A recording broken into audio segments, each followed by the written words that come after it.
When it comes to commission-based, most people think immediately contractors, okay? Because typically that's the way contractors are paid.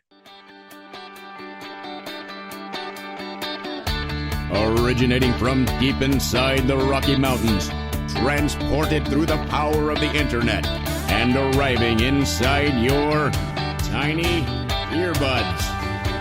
It's the Appraiser Coach Podcast, helping appraisers increase their efficiency, quality, and make more money.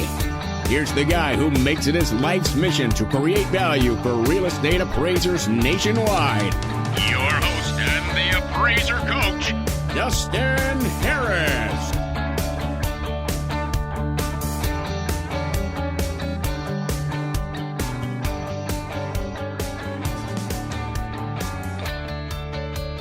All right, folks, welcome back to the program. Dustin Harris hanging out on the podcast treadmill today. I want to address a question that comes up frequently. And when I say frequently, when I'm doing my coaching, whether it be, masterminds or private coaching or what have you, we often talk about pay structure because a lot of the coaching that I do has to do with the law of delegation, right? I'm a big believer that success comes when you surround yourself with great people. And that means you're probably going to have to pay those people, right? They're not just going to come on board unless they are your significant other or some other relation, right? They're not going to just come on board for the heck of it. I've seen very few people say, hey, can I work for free? I love appraisal so much that I would love to just work for free. Most people want to get paid. I know it's shocking for what they do. And so we talk about pay structure, and a lot of times we get into the pay structure regarding, do we do salary? Do we do hourly? Do we do commission? And then there's a secondary question as well. Wait a second. If I have W-2 employees, can I pay them commission? We're going to get to the answer. But first, I want to pause and remind you that we're sponsored by Alamode. Alamode, of course, is the software that most appraisers are using. I'm using, and there's a reason most appraisers use it, and there's a reason that I use it. There's actually many reasons why I use it. Check it out by going to alamode.com or 800-ALAMODE. And of course, OREP Insurance is the E&O of choice for me. I do have a choice. That's the whole point. I choose OREP because it is the best. Check them out by going to orep.org. That's OREP.org. O-R-G. All right, folks, we're talking today about the question of commission. Let me set this up for just a little bit, okay? I talked a couple of episodes ago about the difference between a W-9 independent contractor and a W-2 or W-4 employee, okay? And if you did not listen to that episode and you have questions as to, how to set this up in your own corporation, in your own business, highly recommend that you go back to that because it's a fabulous episode. Highly listened to episode. Go back and listen to that because I think there's some good information that will help you to make some decisions. Let me cut to the chase. If you've not listened to it, I'll go right to the punchline before you hear the joke. And that is, I'm highly, highly, highly recommending that you do a W-2 employee situation, which leads to the question today. If Dustin Harris, the appraiser coach, is going to teach his clients that W-2 employees are the best way to go, then why in the world would he also be teaching about commission? Because you can't possibly pay commission to a W-2 employee. That goes in the face and against what a W-2 employee is. And W-2 employees should be paid salary or hourly. Okay, this is the question on the table. Let's further set this up by defining what I mean. Okay. Obviously, everyone within the sound of my voice understands what it means to be paid as an hourly employee, right? My first real job was, if you don't count lawn mowing and throwing newspapers, my first real job was at a big corporation. You might have heard of it, called McDonald's. And my first position was hourly, and it was at minimum wage. I flipped burgers for $5.15 an hour. I remember this very well. My first paycheck was X number of hours for $5.15 an hour. We all understand that. That's the way corporations work. That's the way that fast food works, right? It's very understandable because it's so popular. Now, if I had stayed with McDonald's, heaven forbid, and become a manager, right? I don't know how McDonald's works. This may not even be a thing, but the chances of me being on salary are bigger at that point, right? Become a manager, and maybe they will pay you salary because there's so much that you can do, and there's so much that needs to be done. And we're just going to pay you a flat salary to make sure those things get done. And if it's roughly, between $38 and $40, or 38 and 40 hours a week, then that's great. That's what we want, blah, blah, blah. Now, I do need to pause here and say that even with salary, you're not supposed to be going overtime without paying overtime.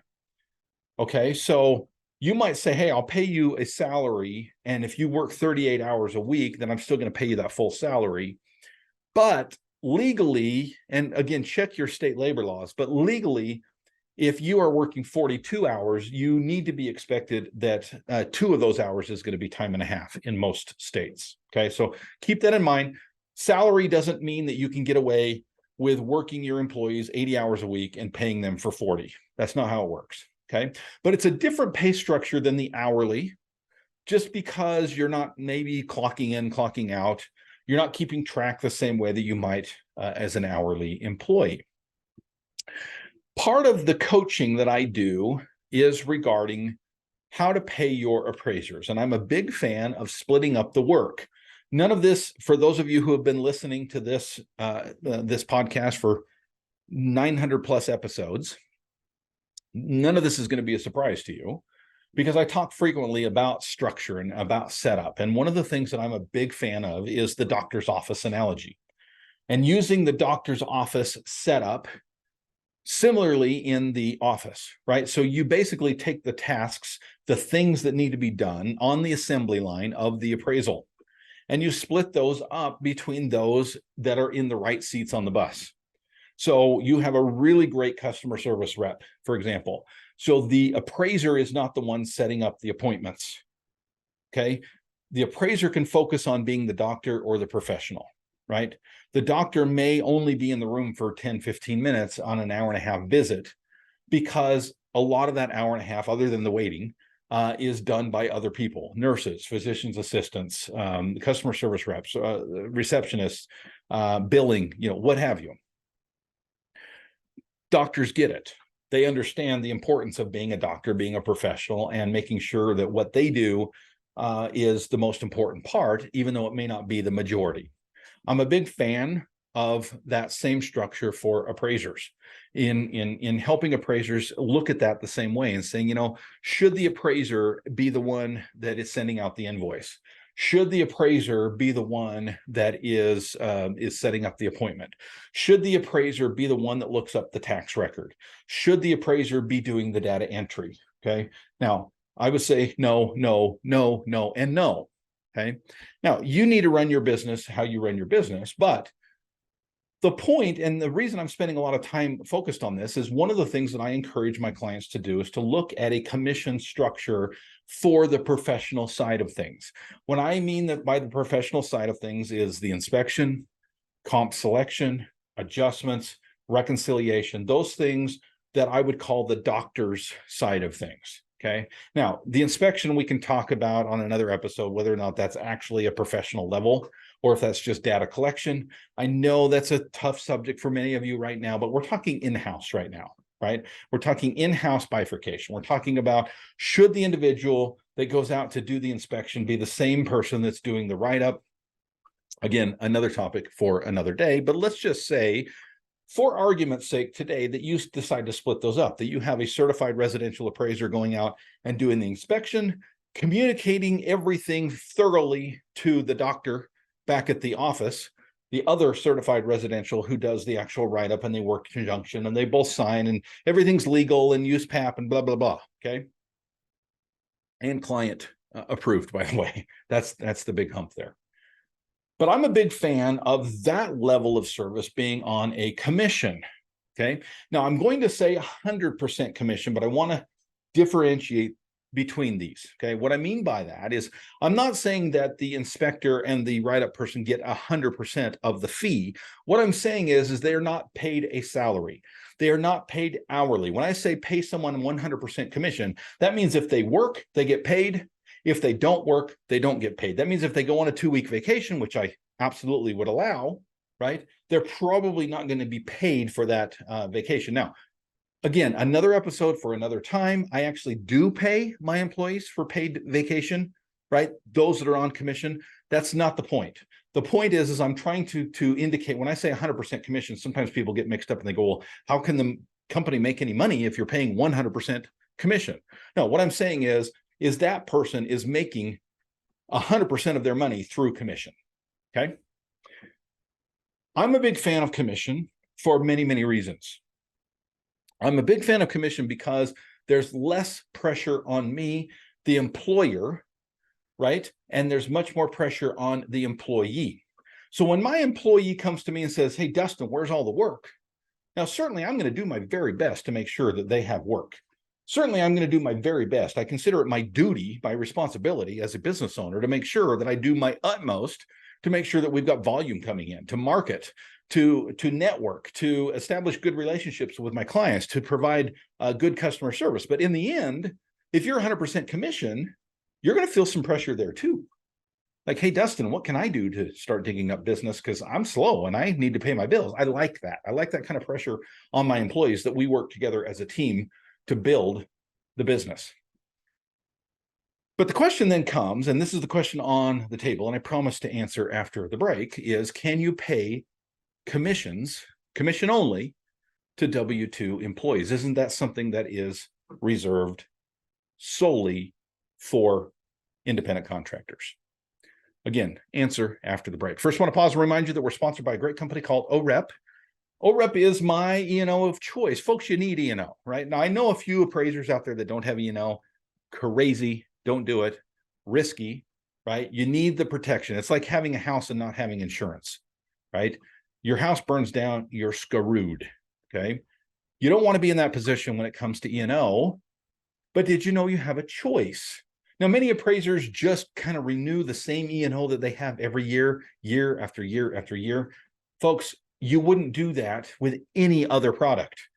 I don't care if it's simple as a $20 toilet seat on Amazon. You're going to look at the reviews and you're going to choose the best one. You can do the same thing with your insurance, and I guarantee you'll land on the very best company out there, which is OREP Insurance. It's OREP.org. A la mode, speaking of the best, is the best. Go do all the research you want to do. You know, what is the best residential report writing software out there? Well, there's a reason that a la mode leads the pack. They lead the pack because they're the best. They have more features than any other software out there. Now, some people will say, well, Dustin, I don't need all those features, but guess what? You need a few of them. Well, maybe need is a strong term, but I'll tell you what, you want a few of those. And the cost, quote unquote, COST, cost, I would say investment, is well worth what you receive in value in return. Don't believe me? Check it out by going to their website at alamode.com, or I encourage you to pick up the phone and say, hey, listen, I'm with so-and-so company. I've been with that company forever. I like this company, but Dustin Harris keeps telling me that you're better. Tell me how. Talk to them. I guarantee you get off that phone call knowing more than you know now. alamode.com or 800 alamode.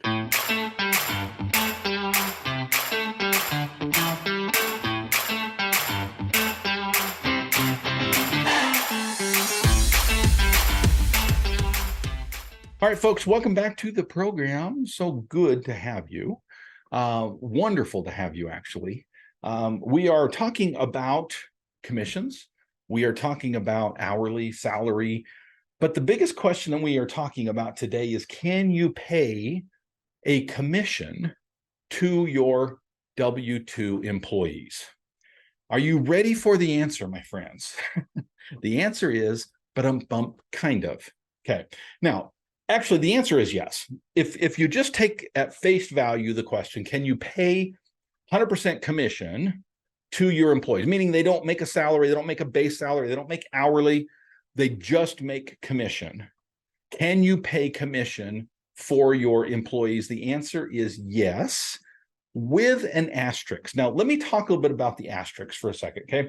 First of all, before I get to the asterisk, I just want to make it very, very clear, okay? So just in case this is getting a little bit confusing for you, okay? I want to make sure that you understand where we're coming from. And specifically, when it comes to commission-based, most people think immediately contractors, okay? Because typically that's the way contractors are paid, right? But that doesn't mean that you can't pay a W-2, a regular employee, a commission. Let me give you an example, okay? If you go into a car dealership to buy a new car and you kind of see 2 or 3 people kind of, elbowing each other to get to you as quickly as possible, right? The reason they're doing that is because they get paid on commission, and depending on the dealership, typically only commission, right? So if they sell a car, they get paid. If they don't sell a car, they don't get paid. And if somebody else sells a car that you could have sold, that other person gets paid and you don't. Now, I know that dealerships have things, as far as rotations go. Hey, this one's yours. The next one through the door is mine.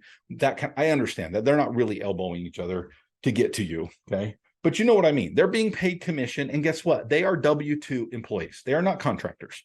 They are W-2 employees. So I just want to establish the base that yes, you can pay employees, W-2 employees, on a commission, okay? Now, here's the caveat.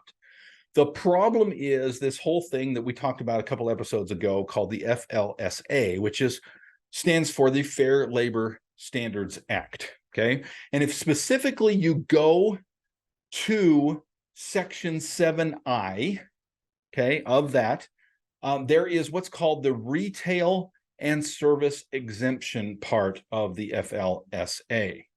Now, basically what that states is that the employer, if they are a retail or service establishment, okay, now service establishment should have perked your ears a little bit, okay? That basically means that 75% or more of its annual dollar volume is sales that is not resale, okay? That basically is recognized as a retail sale or a service part of the industry, okay? The employee's regular rate of pay must exceed 1.5 times the applicable minimum wage for every hour worked in a work week in which the overtime hours are worked, meaning you still have to pay attention to the overtime. This is the caveat, right? So in a situation where you have an employee, you're a W-2, you're an employer that had them fill out a W-4 and you give them a W-2 at the end of the year, okay? In that situation, the labor laws do not go away just because you are on commission.